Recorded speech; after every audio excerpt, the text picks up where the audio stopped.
Boa noite a todos. Eu gostaria de agradecer o convite da FAVIP. Reconheço alguns professores aqui.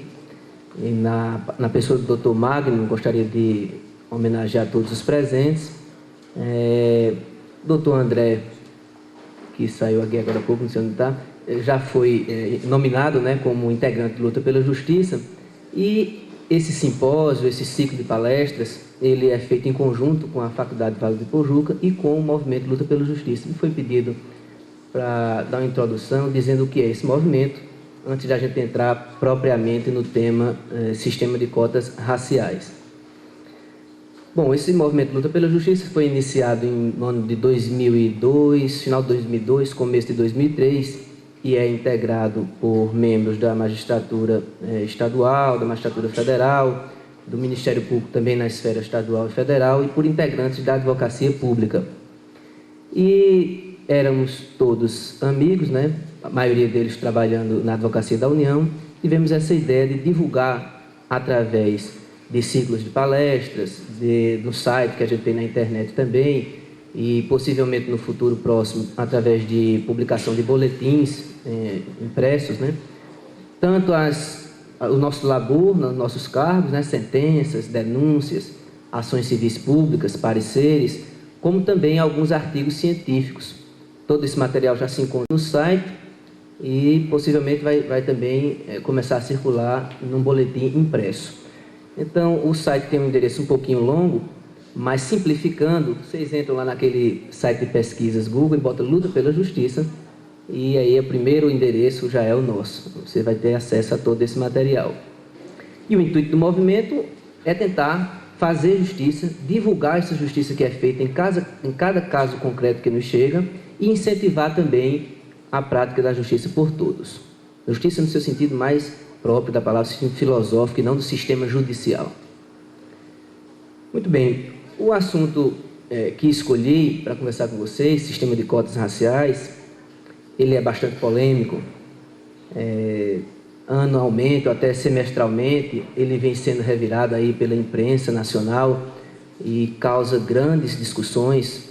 Eu diria até que a opinião majoritária é contrária à implementação do sistema de cotas raciais, mas eu vejo que em alguns órgãos de imprensa ele não é tratado com a devida profundidade que merece. É um tema que afeta a todos nós, sejamos negros ou não. E, afinal de contas, quando tem uma cota reservada para determinada classe, categoria ou raça, que é o caso, vai afetar todo mundo, todo aquele contingente que está concorrendo ao número de vagas.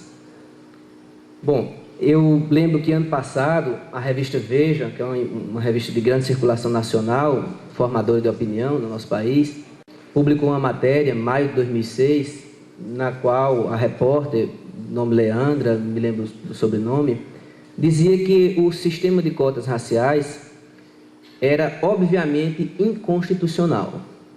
Era um artigo de 2 páginas, uma reportagem de 2 páginas, não era muito profundo, mas o que me chamou a atenção foi essa obviedade que a repórter viu, em dizer que o sistema de cotas raciais era inconstitucional, obviamente, e por isso não podia ser implementado, sem dar maiores explicações sobre sobre o que é o conceito básico do sistema de cotas raciais. No nível mais aprofundado, a gente pode encontrar alguns artigos na internet. Eu vou nominar um para vocês aqui, vocês devem conhecer esse autor, aquele William Douglas Residente dos Santos, que é juiz federal no Rio de Janeiro, mas ele é mais conhecido até como escritor de autoajuda, né, que escreve aquele livro Como Passar em Concursos Públicos, todo mundo compra, não sei se todo mundo passa, mas todo mundo compra. E o William Douglas, ele também é contrário à implementação do sistema de cotas raciais. Eu digo que é um pouco mais aprofundado que a revista Veja, mas ainda não é um nível adequado de análise. Ele tem um fundamento bem, eu diria assim, de cunho religioso, que vou dizer a vocês aqui qual é. Ele também se posiciona contrariamente.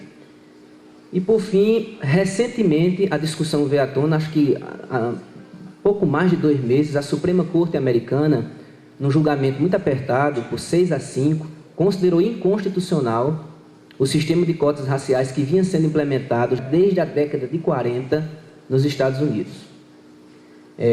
Isso ganhou grande destaque, foi notícia até no Jornal Nacional. né, que não é muito afeito a essas questões jurídicas, mas divulgou lá: o sistema de cotas raciais é inconstitucional, diz a Suprema Corte americana.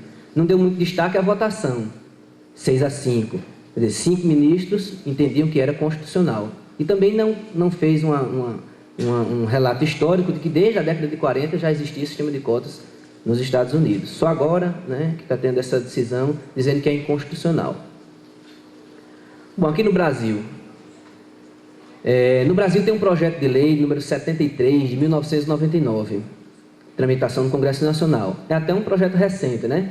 Se a gente considerar aí a velocidade do nosso Congresso Nacional, 1999 não está tão longe. Tem coisa tramitando lá desde 73, de 74, então não está tão longe assim. Esse projeto de lei é chamado de Estatuto da Igualdade Racial. Na reportagem da Veja, ele era chamado de Estatuto do Preconceito Racial. Mas o nome dele mesmo é Estatuto da Igualdade Racial. E lá ele tenta padronizar a implementação do sistema de cotas em todo o Brasil. Antes mesmo da aprovação desse projeto, a gente já tem sistema de cotas raciais implantado no país. Porque vocês sabem que as faculdades públicas, né, elas são autônomas, as universidades têm o princípio da autonomia nas universidades públicas. Então, nós temos a Universidade de Brasília, a UNB, já tem sistema de cotas raciais. A UERJ, Universidade do Rio de Janeiro, já tem sistema de cotas raciais. E essa discussão já está chegando no Supremo Tribunal Brasileiro. Já está lá, mas ainda não foi colocado em pauta, né? Não houve voto de nenhum ministro ainda sobre essa questão. Esperamos que em breve o Supremo Tribunal Federal Brasileiro decida da constitucionalidade ou não. Mas vem sendo implementado. Cerca de 16 faculdades no nosso país têm um sistema de cotas. Bom, no nível mais aprofundado, eu ia falando, esqueci. A procuradora de Estado, procuradora do Distrito Federal, Roberta Fragoso Kaufmann, filha de uma procuradora de Justiça daqui até, Marília Fragoso, talvez vocês conheçam. Ela foi assessora do ministro Marco Aurélio durante uns 5 anos no Supremo Tribunal Federal. Ela acaba de publicar aí a dissertação de mestrado dela, que é um veemente libelo contra o sistema de cotas raciais. E aí é um nível bem aprofundado, diferentemente lá da reportagem da Veja e do artigozinho lá do William Douglas. Ela faz uma análise muito aprofundada e crítica e se posiciona contrariamente. Eu vou dar um leve conceito aqui do sistema de cotas. A gente está falando do sistema de cotas e não conceituou, né? A gente pode conceituar o sistema de cotas raciais dizendo que o sistema de cotas raciais é a forma pela qual o Estado pretende implementar política compensatória específica em concursos públicos, vestibulares, né, para a universidade pública, ou concurso público se restrito para cargo e emprego público, para beneficiar determinada categoria, classe ou raça. A gente vai restringir a análise ao sistema de cotas raciais destinados aos integrantes da raça negra, que é o que está mais em voga no Brasil. Mas poderíamos falar aqui sobre o sistema de cotas que é dirigido aos indígenas, aos deficientes físicos e outras categorias, vamos dizer assim.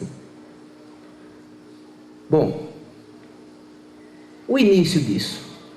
Alguns autores indicam a Índia como a primeira nação que implementou o sistema de cotas. Em 1920, a Índia tinha cotas para determinadas castas sociais. Não se beneficiavam aí integrantes de determinada raça, e sim integrantes de determinada casta. É uma classe social. Casta social é uma classe social. Do jeito que a gente conhece, destinado para integrantes de raça, começou nos Estados Unidos mesmo. Em 1941, determinada lei, que lá tem o nome de ato, né, obrigou as empresas de material bélico a contratarem mais negros em seus quadros. Lá nos Estados Unidos tem muita empresa de material bélico, né? É uma das indústrias mais fortes lá. E em 1962, outra lei, outro ato, como eles chamam, né, obrigou as empresas que queriam contratar com o Estado, e são sempre muitas, né? A viúva é rica, a União, né? Lá também, todo mundo quer contratar com o Estado. Obrigava toda empresa que queria contratar com o Estado a contratar integrantes da raça negra em seus quadros. Essas eram cotas raciais. Lá o sistema é um pouco diferente porque o racismo era institucionalizado, né? No regime do apartheid, o negro não podia entrar no restaurante que o branco frequentava, não podia entrar no mesmo ônibus, não podia frequentar determinados lugares, e isso institucionalizado.